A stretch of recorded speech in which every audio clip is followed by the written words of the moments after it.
it's beating Secret once in best of 3 doesn't suddenly make you favorites against them the next time you play. I think we saw that a bit in some of the other regions. Even yesterday, EG playing in the lower bracket despite looking bad, they were still favored to win at least game 1 against Crazy and ultimately lost the series. So until you consistently prove that you can beat Secret, they're going to be favored to beat you. Matu ready with the stun, gets S4 on the tower.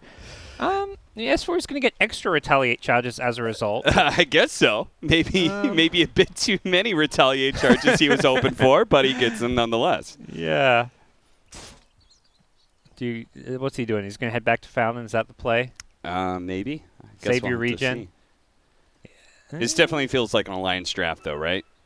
You've got Centaur, Juggernaut, Death Prophet, Chen, like heavy mid-game and push. It always feels good when Limp's on these mid laners that can have a very good laning stage and then, like you say, control the mid game, take objectives, and force fights. Death Prophet, I think, fits the bill. It's been one of his better heroes. And then Secret have gone all over the place. Puppey Enigma. We've seen almost no 5 position Enigma, although Puppey no stranger to Enigma. It's now his 2nd most played hero in competitive Dota behind Chen. So he used to play this hero in the jungle all the time. And it does seem like they're going to be going semi-greedy, and Puppey may be doing some jungling this game. Yeah, that means that this Matuma Man Wraith King is going to be maybe not all alone. I'm sure Puppey will show himself sometimes, but this is a bit of a kill combo, right? Shadow Demon Disruption into Stomp, activate Retaliate charges. Like, I could see them definitely killing the Wraith King if Puppey's not around, so he's going to pull over and have some impact. Yeah, we'll see how much he sticks around the lane. If he's just going to be denying some range creeps to keep the lane back and then bringing his Eidolons into the jungle. He initially denied mid-range creep to help out against Limp. We've seen Limp absolutely destroy mid lane. He definitely got the better of Nisha last time these two teams met. Hanskin. I was interested to see if he would like block out the easy camp or anything, but he didn't. Bottom lane, we've got the Earth Spirit, the early pickup from Secret. They started off with their support duo, Enigma and Earth Spirit. It was definitely a weird opening from them. Yeah, I was particularly surprised to see the Earth Spirit. This is normally, it's been picked up a couple of times, but it's almost never been like a first 2 opener. It feels like we've been calling for it more on the panel than it actually shows up. You know, it's like, maybe an Earth Spirit, and then it just, no, never shows up. But usually we'll call for when we see it have like a good core matchup. Like, okay, they need some silence to deal with like a Weaver or Ember, you know. Earth Spirit Bat Rider, though, that's going to be a pretty aggressive duo. We'll see how they function with that. A nice pull from Hanskin over to the hard camp, but Puppey is here with all his Eidolons to try and snatch up those last hits. Speaking of last hits, how's mid doing? 6-4 for Nisha, and Limp 9-4. So once again, Limp is showing that he is able to get a laning phase advantage over Nisha. Yeah, Limp is just a beast in the mid lane. I think this hero matchup should be pretty even. I think Nature's Prophet with Treants should do just fine, if not maybe even slightly be favored. Perhaps some of those Death Prophet last hits were Treants, but even so. The downsides of Chen, not the greatest at being able to stop pulls like this. And Zai, he's going to stack him up. Looks like he's actually going to try and farm them instead of just letting him run back to lane here. Pulls him over. And the best FNG can really hope for is denies. Yeah, deny some range creeps maybe. The napalm stacks aren't on those range creeps, so they may not actually take that much damage, but yeah. I wonder if that was kind of intentional by Zai, if he like, because that's usually what happens, right? Your range creeps all get low, and then the 5 position takes them all. Absolutely, yeah, that would make a lot of sense. Zai keeps him alive, and this lane will even push out with that triple range creep down bottom. Elsewhere, Nico Baby dragged enemy creeps to the pull camp, but back at top, Matu not having the easiest lane, but is getting a ton of CS. Activates Retaliate. Does do some damage. Matuma Man, though, has a helping hand in Yapzor. Makes an early rotation, slides right on past Yapzor. They have a secondary stun, though.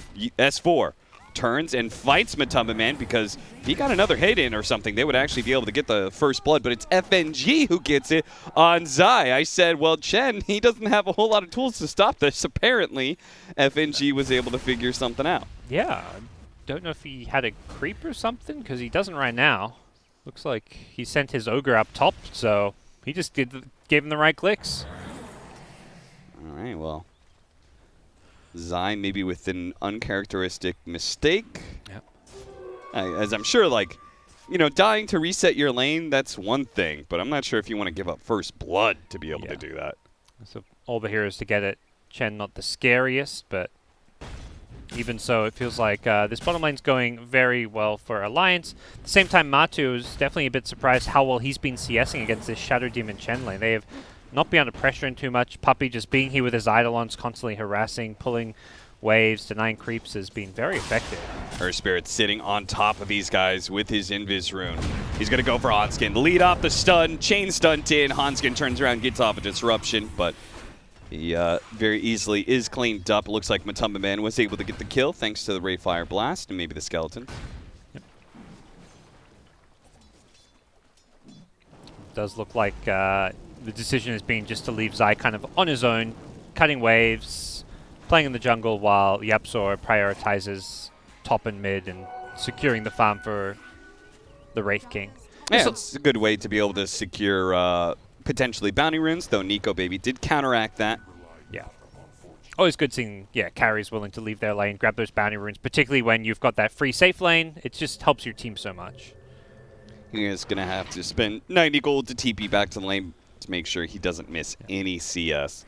Because he's got to stay top of the board, and that's where he is, right alongside this Death Prophet, who's getting extra farm because Limp has hit a number of treants as well. Yeah, we'll see Nisha hit level 6 now, so the Wrath of Nature providing some roaming potential, I would say, or at least kill threat on these side lanes. There's a lot of burst damage that can come out of that one, so I imagine he's making the call like, okay, probably telling Yapzor, like, if you find some kills, I'm ready to TP in or throw an ultimate for some extra damage. You know, Limp, I think it would be really hard to bring him down, but right now, he doesn't have a ton of mana. Yeah. And they're actually going to roll for the courier. Yapzor, he's going to go for the snipe, tries to pull it back into the trees, but it's too late. Yapzor has already picked it off. Fortunately, was able to deliver the regen that Limp needed. He's now got some mana. That's a really nice... Flying courier, sniping it with the roll in. That's very well played by Yapzor. Phase boots now from Matumba Man, so he's got better tools to deal with the aggression from the Centaur. Nice way to be able to upgrade your armor, the speed boost to get you away from people. Yeah, he's been crushing it up top. Very impressed by how he's played the laning stage. We'll see where Puppey's game goes on this Enigma. I think at some point he's kind of the forward position this game. Yap's on the Earth Spirit. A big part of picking this greedier 5 is knowing that with Earth Spirit, this is not a hero that's going to be farming or taking waves or ever pushing. So we're going to see very little farm on Yapzor this game, I imagine. Puppey with the early Sage's Mask. I wonder if he's going to go for that farming Necro Book. Nico Baby sidesteps Yapzor, but is still very low and is probably going to get caught unless they dodges another boulder. Sticky Napalm stacks are still stacking up on him, but at the same time, Zai is slowing down a little bit. Now, Nisha's going to show himself, and another spin was up. The physical damage, though, it's too much for Nico Baby. He thought he could get away, but Nisha lending the helping hand that is needed to bring the Juggernaut down. 2 kills now for Secret. Yeah, just barely enough damage. Really good TP in from Nisha. And now Jug's going to be respawning without that TP back at top, though. Lions.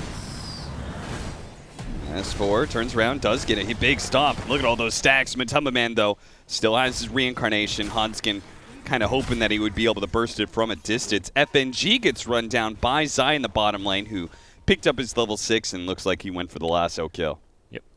Yeah, this bottom lane was the, I think, lane that was going the best for Alliance.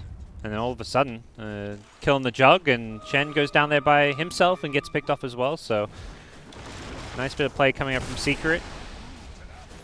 Sadly, with these supports, it seems like Alliance are going to have a hard time getting any runes. Yapzor and roaming around, and Nisha covering the other side.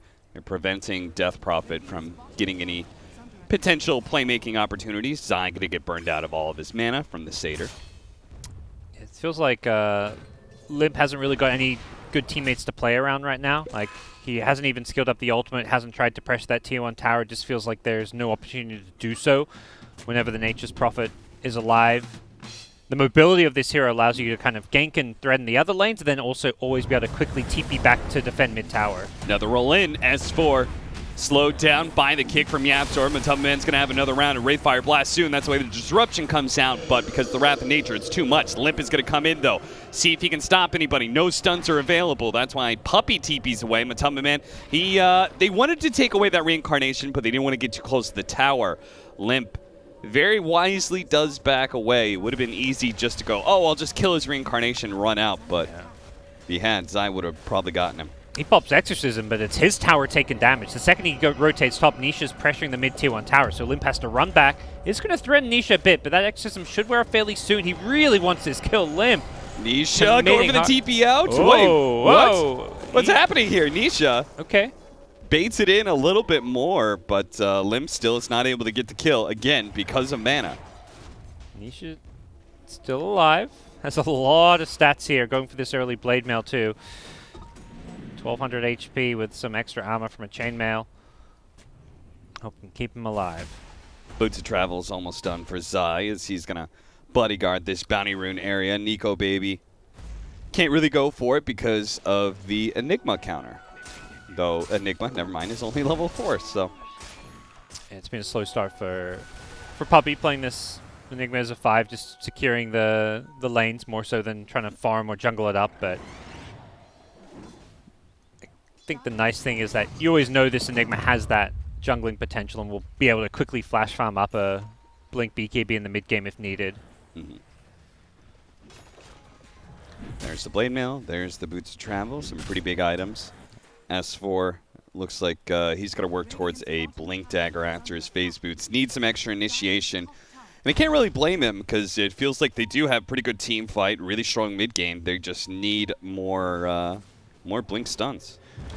S4 is going to be in trouble, though, and he may find his Blink Dagger completely delayed. Tries to go for a stomp on the roll-in from Yapzor, pops it too early, and he's very dead, and so is Hanskin. Secret, bringing everybody to the party up at the top lane.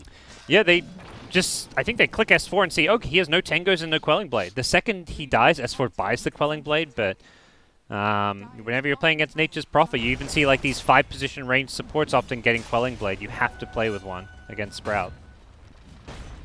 We've yet to see Nico Baby be active just yet. He's had his Omni Slash for quite some time now. Looks like they want to make use of it now with the smoke up. Yeah, I think as much as Nico Baby's the kind of hard carry of this team, him and Limp are the 2 strongest cores right now. So S4 can offer a Stampede, but until he has a Blink Dagger, it doesn't feel like he's going to be as impactful as a Jug can be rotating around. So they can get the right kind of kill here. Smoke's going to break on the Centaur.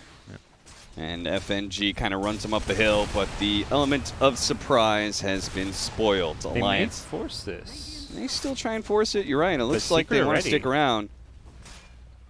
I feel like Secret's going to bring everyone. This is mid-tier 1 tower is so big, and when you see Alliance committing both Jug and Death Prophet here, you know they're kind of all in on this push. So if you can defend it, it completely screws over Alliance's mid-game.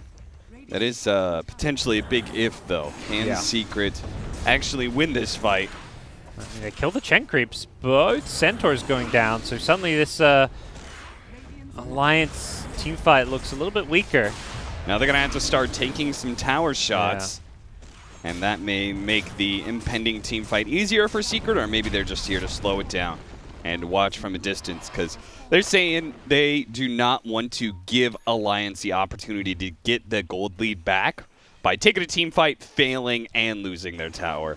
Instead, they just focus on their own economy, which is very far ahead, especially since Matumbaman just bought his Sacred Relic at 13 minutes. So this is going to be a fast Radiance for a Wraith King. He's had such an insanely good game. And yeah, I think it looked like Nisha just TP bottom, took the tier 1. They gave up 2 towers for 1, including their mid tower, which is super valuable. But like you say, they're just playing and winning the economy game. Happy to wait around for some of their key items, because it's a 2k gold lead, but effectively it's kind of Alliance with a stronger team. It's a lot of gold saved up but not spent, the relic being bought at least, but your Wraith King isn't really looking to fight until he has at least a Radiance. And that's a big difference between Nico Baby, right? He's not going like a Battle Fury build to be able to farm up and become a big late game juggernaut. He went for the drums, is going to go Diffuse Up late next, so this is very much all in on the mid game. And he will get outscaled by Wraith King, no doubt. Yeah, he's using all his net worth to give him current strength and allow him to take early fights in smaller skirmishes. I think once Alliance get this center of Blink Dagger, we're going to see them really up the tempo of this game. They're going to have that catch potential. They'll be looking to threaten tier 2s, take control of the map, and really bully Team Secret. But problem is, Secret are going to get strong enough to try and take fights soon with this Radiance. So it's up to Alliance to maybe try and force things a little bit more. Yep. But without that Blink Dagger from S4, I feel like it's a bit of a tall task. S4 going to get a run at by Zai here. It's only Zai by himself, but I suppose any hero is not alone when you've got a Nature's Prophet on your team. And Zai threatening, does hit the stomp. Very nicely done by S4, and I think that's enough space that Zai will no longer go for it. Yeah, nice read from S4. And he just desperately wants this one last creep wave to get him up to his Blink Dagger, and it looks like this will be picked up uncontested for now, and Death Prophet about to hit level 12 as well, so that second point in Exorcism, effectively doubling the damage output, or at least doubling the number of spirits, so it's a nice little power spike coming Alliance's way with the Blink and the level 12s on Death Prophet, and soon Juggernaut as well. He's level 11. Not really playing for Bounty Runes so much. Limp leaves the one at top lane because the pressure was coming in at mid. Centaur can maybe still collect it, but yeah. I would have figured Juggernaut would have tried to play into them a little bit more. Try and take their, like, the Bounty Rune in the river or something, but they Alliance seems pretty content to just chill and farm right now. Yep. I think it's slightly difficult game for Jug to play too aggressive when there's those heroes that can cancel your spin TP. There's both Black Hole as well as Lasso to make Jug's life a little bit harder this game. And Alliance, they get the Blink, they smoke up immediately. Smoke managed to jump immediately onto the Enigma. That's going to be a good start off, but Puppey still able to get off the Black Hole, holding in the Death Prophet, who does get disrupted. Good save there. S4 dropping a little bit low as Yapzor is able to start putting out the stacks there. Limp going to be pulled into his death, and this is a nasty engagement for Alliance. Nico Baby sits on the side and watches his Hanskin. It's going to be third hill cleaned up, and it looks like FNG will make it 4. Secret not losing a man in this team fight, yep. And this is rough. Alliance, they were supposed to hit sort of a timing at some point, but it looks like Secret may just deny any timing, any opportunity, any window to Alliance and just take over the game. Yeah, Secret's the team that has the late game. Alliance is pressured to make moves as soon as possible, which is why they go for that smoke play there. They just got the Blink Dagger. It just wasn't synced up. The Chen wasn't there with them. The Chen is the hand of God and the mech. He's meant to provide this sustain and this kind of unbeatable team fight where, hey, nobody can die. We've got all these heals. They don't blow up Puppey, who they go in with a Blink stun. And then this Boots of Travel Batrider is TPing on a range creep with like 10 health. And I feel like somebody needs to just kill that range creep. But a lot of things going right for Secret, and Alliance just not quite synced up there. And this could really snowball if Alliance keep on forcing fights. If they lose this one, they may just be out of the game. They're going to fight around this Roshan pit, slowing down Nisha, preventing him from being able to teleport away, and Omni Slash sticks on him and takes away the Aegis. Now Matummin has an Exorcism on top of him. He's in a nasty position. He may just die twice here as Limp puts the Spirit Siphon on him, slowing him down. What a beautiful Sprout, separating them. Now Nico Baby's going to be stunned up. Zai running over everybody with the Firefly. Limp is staying alive with a Spirit Siphon, but a big Wrath of Nature hit finishes off Nico Baby. A nice two-man stun from S4 comes in, but Limp is low, dwindling on just 150 HP. He's trying to stay alive with the Exorcism up, but Matama Man goes for the execution, blinks in, and finishes him off with a fresh Blink Dagger from Hin. Hanskin stuck in the corner, will manage to finish off Yapzor, but he's easy pickings as Matumba Man should be able to run him down with the Radiance quite easily. Zai looks for more, and look at S4. He is stacked up to the gills, pulled back by the lasso, and slowed down to his doom. He will go down, and Alliance, it looked good for just a small 10-second window before it all turns to disaster. Yeah, I think that Sprout kind of wins the team fight. It's not often you say that about a Sprout. Maybe if it's like trapping a carry in who doesn't have Quelling Blade, but that fight, that Sprout on that ramp just completely isolates the Jug, who's chasing on the high ground, expecting his team to be able to back him up, and not the case. And I like that Alliance are trying to force a fight even into the Aegis because they've got to try and go now. Black Hole's on cooldown, but they're just too far behind economically. The Jug just not having his Diffusal Blade yet, really limiting his chase and his kill threat on a hero like Wraith King. And unfortunately for Alliance, this is starting to look really rough for them. Down 10k gold. Matu is just on top of the world. Whew! A fast executed gank in the bottom lane. Secret tearing it up right now, and Zai looking for more. Doesn't have the lasso, so I'm not sure if S4 is really a viable target here. But it is enough to force him away and put some damage on that tier 2. I'll use a glyph, so imagine Secret will stick around and maybe try to take this tier 2 or take a fight now. Matu's ultimate's come back up. This early blink, when you don't feel like you need to get a defensive item and you're ahead this much, suddenly you've got this amazing kill threat, and Matu's just going to be blinking in, killing supports whenever possible. Puts so much pressure on Alliance. Diffuse a Blade is here now. Yep. Question is, will it make enough of a difference? Because this is different than like a Phantom Lancer who gets his Diffuse a Blade, right? All those instances. They are going to be able to run down Matama Man here. He does still have his ultimate. Can they burn enough of his mana? They do. He is out of mana, no stick charges to work with. He goes down for 50 seconds. That's so sick from S4. He stampedes and blinks in, so he does instant damage and stops Wraith King from blinking away. So many players, they would go for a blink stun, and then Wraith King, you know, it's very easy to blink dodge a Centaur stun, but with the Stampede, canceling it. Still going to look for the fight, though. Pulling the Death Prophet down into the low ground where a black hole awaits him. A nice double kill for Nisha. Rest of Alliance on the retreat, so Secret showing they can take fights without their Wraith King. Yep. Though taking it against Nico Baby would be a bit difficult. It always feels nice when you're playing this 5 Enigma. There's no pressure on you to really hit a big team fight winning Black Hole. You're 5 position. If you just Black Hole one enemy core and it's not getting cancelled, you've done your job. You've locked down an enemy core. You've killed off a Death Prophet, stopped Spirit Siphon's Exorcism from happening. So you don't need Black Hole to win the fights. It's just like a, you know, the cherry on top of the cake here. Yeah. And now he's able to build into some teamfight items, has Medallion, Arcane Boots, so I imagine he's going to be going Guardian Greaves at some point. Yeah, I'm curious to see if he prioritizes that or the BKB first. There is nothing to cancel the BKB Black Hole this game. Teleport coming in, S4 going to miss the stomp because there was the disruption there, but now Hanskin, well, he does manage to get the purge off. Yapzor meets his retreat with a Rolling Stone. Hanskin will be a second kill. Secret feel like they're just all over the map. Yep. Matu dies once to a gank, and he's just running right back at Alliance, not feeling like he needs to farm at all, playing a very aggressive style here. The entire Team Secret is playing super up-tempo in Alliance's face, knowing they've got this gold lead, and even when they lose a hero or two, they just run right back at Alliance and take multiple in response. 14,000 net worth. Nico Baby feeling like this game is in some dire straits. Is going to go back for the Battle Fury now, it looks like. I mean, there is one thing about Juggernaut versus Wraith King that's really bad, right? Omni Slash being soaked up by skeletons. Yep.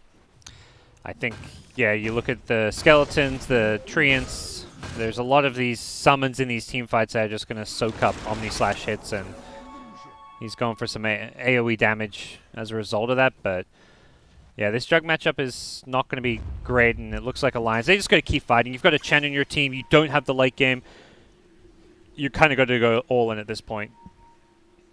Problem is, Secret seem to be aware of this, they're playing together, they're avoiding this. Yapzor in the mid lane may like pop a smoke or something, he's kind of tucked himself in a really nice place. Yep.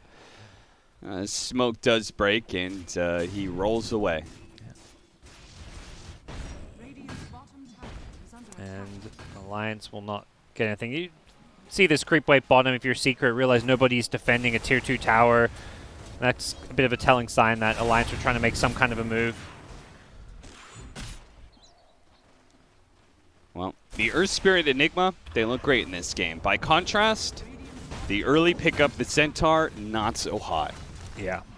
Feels like Centaur kind of limited them a lot in the slow timing of his Blink Dagger and how easy he was to pick off in the lane, just delaying that even further.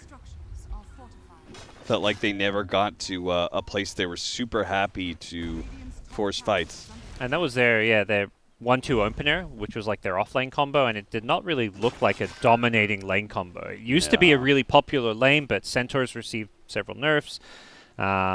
And yeah, Wraith King just free farmed against them with the help of Puppey's Enigma.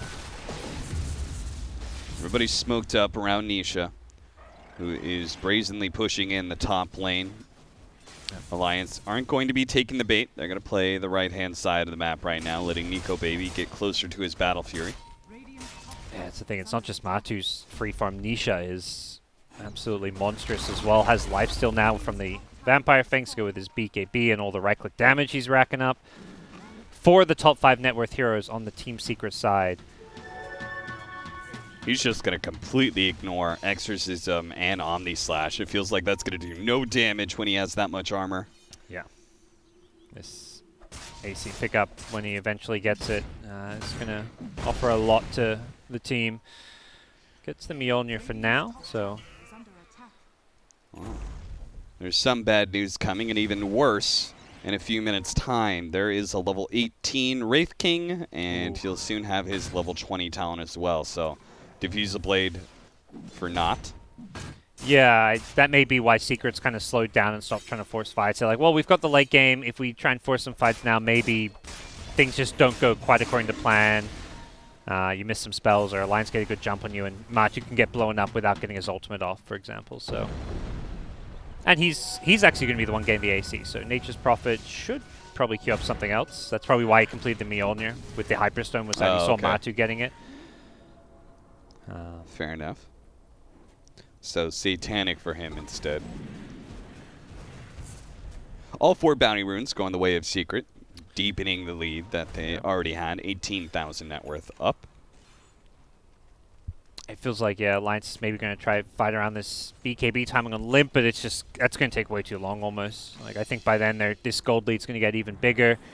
Feels like Alliance, the farm they're getting, they have to stick together to secure any farm. They're only farming maybe 1 of the 3 lanes, and they're constantly playing scared, as they probably should be. And the longer this game goes, the closer Puppey gets to this BKB, and then there's just this BKB black hole to delete a core every fight. Successful scan onto the high ground. They're showing on the tree, and Suspin goes off, but he's already been lassoed up. A jump in from S4. They have the silence followed up with the BKB from Nisha. Allows him to just lay some damage out. The Omni Slash bouncing around, doing a bit of damage, but not that much. And now Nico Baby on the retreat. But look at that! A beautiful sprout that leads into a flame break that leads into a black hole. A pretty little combo that helps Secret put a bow on this game as they're going to run down Alliance members left and right. 3 dead on the side of Alliance and Secret. Now probably, well, they could do whatever they want. They can keep farming if they want. The Roshan just came up. They can test out high ground, see how it goes. All right, we'll take another look at that fight, and it just felt like Alliance, despite having the high ground, they're the ones getting jumped here because with the scan they just had all the info they needed. Omni Slash just not doing enough damage. There it is, the Sprout. Flame break into black hole. Yep. I mean, Secret just feeling too tanky, too much sustain all across the board, and we'll see Alliance trying to defend high ground using some of these Wraith King illusions. You can, I think you can still toggle the Radiance so they don't get the Radiance effect on the Disruption illusions. Yeah, I don't think that's been changed yet. Yeah, I saw him trying to do it earlier, but he didn't get it one of the times I looked. He breaks the smoke. Again, him and Yapzor. They've been really using the mobility of their heroes quite nicely, breaking smokes and not getting caught.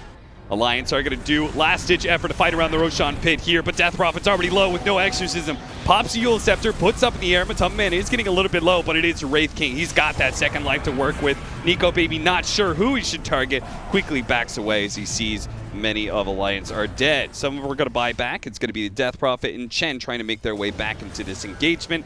Secret. No rush on this Roshan. Yeah, Nisha says, I'm going to defend this tier 1 or at least get a deny on it. Take away some gold. It looked like a Chen creep or something was trying to push it. So he's going to defend that one. TP back to join his team. Not even giving Alliance scraps at this point. And Alliance are all in on trying to stop this Roshan from happening. The buybacks and everything coming into play. Yep, so aggressively pushes out as Roshan dies. He knows they're on the high ground and he knows they're too late for the fight. So at this point, just comes down to who they can grab. This will be a dieback for FNG. And Hanskin going down as well. He does have buyback, but it seems like the fight is looking hopeless for Alliance in this game. One Secret marching into the high ground in 2 different places, down, mid, and through top lane. Yeah, this one's feeling pretty over at this point, Cap. Gonna make a last-ditch effort here to defend. And last ditch of the last ditch of the last ditch. 3 times, maybe third time's the charm here for Alliance. As they go for just one more attempt here. They do manage to take away the reincarnation of Matumba Man for free here. Only a 30-second window, though, to try and kill him again. And I think Matu knows with no Chen, no Centaur, he's still pretty unkillable. Plus the cheese. He's got that cheese as well. Nico Baby tries to clean up some creeps. A nice silence, but it doesn't stop the lasso from pulling Nico Baby to his death. No buyback there, and now it's just limp with an exorcism as he is getting spaghettified by the black hole. That is GG for Game 1. Secret certainly showing why they, even in losing the upper bracket finals, are still favored in this grand finals.